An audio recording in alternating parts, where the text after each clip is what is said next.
As many of you know, yesterday, in the river behind us, about 50 to 75 yards out in about 8 to 10 feet of water, we recovered parts of a motor vehicle, which we were able, by matching the VIN number, to identify as the car that was operated by Judith Chartier on June 5th of 1982, when she left a party in the early morning hours and had not been seen after that date. This morning, the divers went back into the water around 8:30 into the area where we'd recovered pieces of the car. Very close to that area, they did recover a variety of human remains. In addition to those remains, they were able to find other items, including a few pieces of clothing and a purse or card case that contained a work identification that belonged to Judith Chartier. Now, that does not mean the remains are Judith Chartier, but it is a piece of information we've taken from that area. This is an ongoing investigation.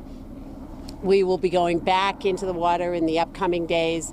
We've been in contact with the remaining members of Judith Chartier's family. As you can imagine, after all of these years, first to hear just a little bit of news yesterday that we've been able to locate the car, and then to hear this morning that we've actually found these human remains, is both heartening in that they now have a sense of what happened to their sister, but also very distressing in terms of all the years they have waited. Their parents are no longer with us and obviously went to their grave not knowing what had happened to their daughter. So I'm going to turn it over to Chief Spinney for a moment, and then I'll be happy to take a few questions. Good afternoon, everyone. James Spinney, Police Chief in Chelmsford. I just want to say our condolences on behalf of the Chelmsford Police Department to the Chartier family. While this is a major case development, it affects a person and a family forever. This case has affected the Chelmsford community and the Chelmsford Police Department for the better part of 4 decades. We've never closed the case. It's been something we've been ongoing working on, involving multiple investigators. I just want to thank the Barica Police Department for their collaboration on this, the District Attorney's Office and the State Police that brought today's developments to where we are. Thank you. Thank you, Chief. I'm happy to take a few questions. What brought you here? So this is part of, a few years ago, I established within our office a cold case unit. Dave Solid's been heading that unit, doing a lot of work on these cases. We make a commitment to families when someone either loses their life or disappears that we will not give up on the cases. And I know often when there is not a result, people think that means that there has been no effort. We are always thinking about new technology. There was some new sonar technology that we were able to use in this case that helped us to locate the pieces of the vehicle and then ultimately led to the discovery of the human remains. So this was always a location that was of interest to you, and a technology change that gave you a new look? Yes. Was Marian, this is there river any not evidence of searched foul play? back when it happened? And common sense would make you think that the body in the car would be closer to the surface at that time. Can somebody talk about that? You know, when somebody goes missing, obviously, and you have no indication of where they went, the last thing we knew, according to Judy's friends, was she had been seen in the early morning hours at a party. You are looking everywhere. So you continue to look in different places to follow up information that you have. I don't know what the state of the river was back in 1982, and it took us some work and some investigation to find this car using this new technology. Marian, is But there any sign of any foul play? not at this point. It's way too early for that. We were joined here today by members of the medical examiner's office as well as the state anthropologist, and we'll be working over the next days and weeks both to make a positive identification of the remains and then to see if we can make any assessment as to what happened. Is this the area where the car went in the water? We don't know that yet. How close is this location to anywhere a car would normally go? Well, as I understand it, this area was very different back in 1982, and the access that you would have had to the river from various points was different back then. So what was it like then? Well, I think that's something we're going to be looking at and talking to people about in the upcoming days, and really finding people who were familiar with that, obviously, and trying to route out the way that the car would have gotten there. Where was the party? Was it an outdoor party at like the Our understanding is it was kind of an group of young teenagers gathering in an outdoor I area. was going to ask you, what happens now with the people who were at that party? So where does this forensic work here, but now what happens? Then now we will go back and begin looking at those individuals, talking to people, trying to reconstruct what happened. You know, for a long time we knew where the story ended in those early morning hours. Now we have a conclusion to where the car and these human remains were found, and the question now will be connecting that. So what happens now in terms of the river? Is the search over, or do you expect to go back? I expect we'll go back. How long did you search with the new technology before you had to find you?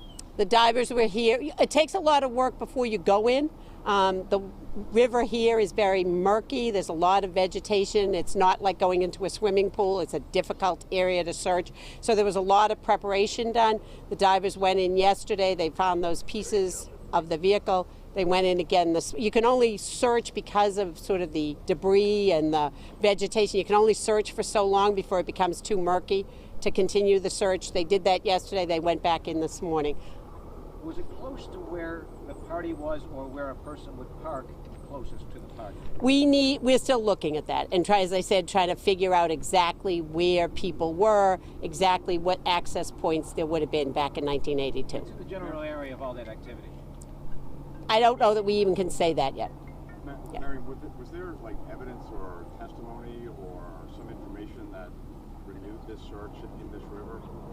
We have been looking at information in all of these cases and really trying to think about what would be logical places to look. So it's part of an ongoing effort, and that I think is a piece that is often misunderstood.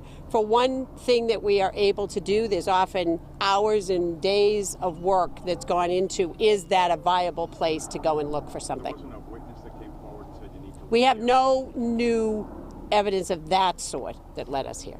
Any evidence of another person there? We don't know that yet. Still looking at that. This Yeah. was a matter of taking a fresh look at the case. Yes. With fresh eyes. Yes. Trying again to see if you could find Right. it. Right. And that is what, I know there are so many people out there who are still waiting for answers in the loss of their loved ones.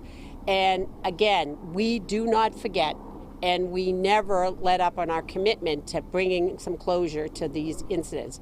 And that today, you may recall a few weeks ago, we had an incident in Malden after a number of years where we were able to identify somebody. This is another in our continuing work in this area. Can you just sort of describe what the reaction was like when you all made this connection and found out that it was Judith Chartier and her car, at least? I'm talking about the remains, but at least you got to that point where you had this major break in the case. 39 years is a long time. It just seemed like you would never find her, and all of a sudden you find the car, and then today you find human remains. What's the general mood among all the people here that this happened? Were you surprised? I think for all of the investigators you see here today who deserve so much credit for this, it's incredibly gratifying because, as I said earlier, there's many, many searches, many, many things that happen that are not fruitful. So to do something in that continuing series of work and have it get to the result yesterday of finding the pieces of the car, then today finding the human remains, is both incredibly sad, because we see all of this as much as this is a fruitful search, it comes against the backdrop of a family that spent 39 years not knowing. This was a 17-year-old girl. And she went out one evening and never came home, and no one knew where she went. So it comes against the backdrop of that, so it is always a bittersweet moment. But certainly investigators put an enormous amount of effort into these searches before we get to a good result. So does this now become a homicide investigation? It's too soon for that.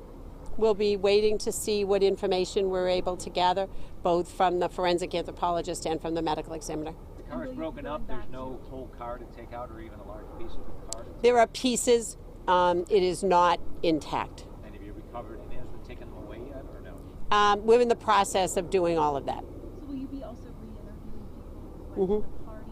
Right. Anything else that happens from here, Marian? Yes, we'll be doing all of that, both thinking about what was the landscape, literally the landscape back then in terms of areas obviously changed dramatically over 40 years, and then looking to talk to people and reconstruct what it was that happened in the late evening and into the early morning hours before Judy went missing.